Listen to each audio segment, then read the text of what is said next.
সন্দেশখালীতে মহিলাদের উপর নির্মমভাবে অত্যাচার এবং বুধবার বিজেপির রাজ্য সভাপতি সুকান্ত মজুমদার ও বিরোধী দলনেতা শুভেন্দু অধিকারীকে হেনস্থার প্রতিবাদে আজ মেদিনীপুরে পুলিশ সুপারের অফিস ঘেরাও অভিযান করেছে ভারতীয় জনতা পার্টি। এদিন দলের জেলা যুব মোর্চার সভাপতি আশীর্বাদ ভৌমিক এবং মহিলা মোর্চার সভানেত্রী পারিজাত সেনগুপ্তর নেতৃত্বে বিজেপি কর্মী সমর্থকেরা জেলার পুলিশ সুপারের কার্যালয় ঘেরাও করে বিক্ষোভ প্রদর্শন করে। এই সময়ে মহিলা মোর্চার সদস্যরা ঝাঁটা হাতে এই কর্মসূচিতে অংশগ্রহণ করে। কর্তব্যরত পুলিশ কর্মীদের সঙ্গে বিজেপি কর্মী সমর্থকদের ধস্তাধস্তি হয়। মহিলা মোর্চার সদস্যরা ঝাঁটা হাতে পুলিশ কর্মীদের আঘাত করতে দেখা যায়। রাস্তার উপর গাড়ির টায়ার জ্বালিয়ে বিক্ষোভ প্রদর্শন করেন বিজেপি কর্মী সমর্থকেরা।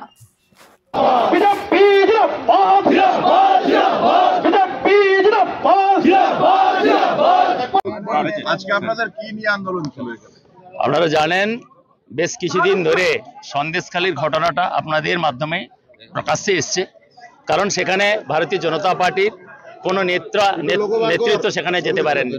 তো সেই হিসাবে আপনাদেরই মাধ্যমে প্রথমে আজকে সারা পশ্চিমবাংলা সহ ভারতবর্ষের মানুষ গোটা দেশ দেখছে আজকে ওইখানকার মহিলারা নির্যাতিত দীর্ঘদিন ধরে। আর বহু আগেও আমরা দেখেছি সেখানে ভারতীয় জনতা পার্টির কোনো নেতৃত্ব সেখানে কোনোভাবেই ঢুকতে পারেনি।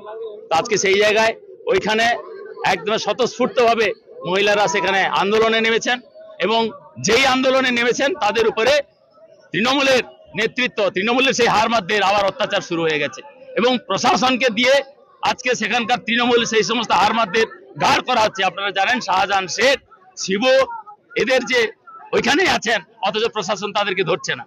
আজকে সেই জায়গায় ইডি যখন গেছিল তাদের উপরে কিভাবে নির্যাতন করেছে আপনারা দেখেছেন। আজকে সেই জায়গায় আমাদের বিরোধী দলনেতা, আমাদের সম্মানীয় রাজ্য সভাপতি সুকান্ত মজুমদার, তিনারা ওইখানে যাওয়ার কথা ঘোষণা করেছিলেন। এর আগে যেতে দেওয়া হয়নি, তাদেরকে অ্যারেস্ট করা হয়েছিল। তিনি কোনো সন্ত্রাসবাদী নয়, তিনি ভারতীয় জনতা পার্টির রাজ্য সভাপতি এবং বিরোধী দলনেতা। আজকে তাদেরকে সেখানে যেতে দেওয়া হচ্ছে না, কারণ একটাই যে সেখানে গেলে আরো সত্য উদ্ঘাটন হবে, আরো মানুষ কিন্তু যে সাহসটা পাচ্ছিল না সে সাহস পাবে। আজকে সেই জায়গায় জোর করে যখন সুকান্ত মজুমদার যেতে চেয়েছেন তখন পুলিশি অত্যাচার তার উপরে এমন হয়েছে তিনি অসুস্থ হয়ে গেছেন। আপনারা কালকে দেখেছেন সারাদিন ধরে যে তিনাকে বসিরহাট মহকুমা হসপিটালে নিয়ে যাওয়া হয়েছে এবং সেখানে তার সুস্থটা হয়নি, তিনি অসুস্থ ছিলেন, সেখান থেকে কলকাতা ট্রান্সফার করা হয়েছে। আর সেই জন্য ভারতীয় জনতা পার্টি আজকে সারা পশ্চিমবাংলায় সমস্ত এসপি অফিস ঘেরাও অভিযানে ডাক দিয়েছিল। আজকে আমরা মেদিনীপুর সাংগঠনিক জেলা সেই অভিযান এখানে করছি। দিলীপ দার পূর্ব কর্মসূচির জন্য তিনি এখানে থাকতে পারেননি, একাধিক কর্মসূচি রয়েছে তাই তিনি আসতে পারেননি। তিনি আজকে সকালে জানিয়েছেন যে আপনারা করুন। আমি তো কিছুদিন আগে আমরা দিলীপ দাকে সঙ্গে নিয়ে এসপি অফিস ঘেরাও করেছিলাম। তো সেই জন্য আন্দোলনে বারবার বাধা, সেক্ষেত্রে কি আগামী দিনে আরো জোরদার আন্দোলন? আপনারা জানেন যে সারা পশ্চিমবাংলাকে পথ দেখিয়েছে মেদিনীপুর, একটা সময় স্বাধীনতা আন্দোলনের পীঠস্থান এই মেদিনীপুর। আজকে সেই জায়গায় যত মানুষকে বাধা দেওয়া হবে তত মানুষ সামনে কিন্তু হুঙ্কার ছেড়ে বেরোবে, কারণ দেওয়ালে পিঠ থেকে গেছে সারা পশ্চিমবাংলার মানুষের। আজকে সেখান থেকে মানুষই আজকে বিদ্রোহী হয়ে উঠেছে, সেখানে বিজেপি একটা প্রতীক মাত্র।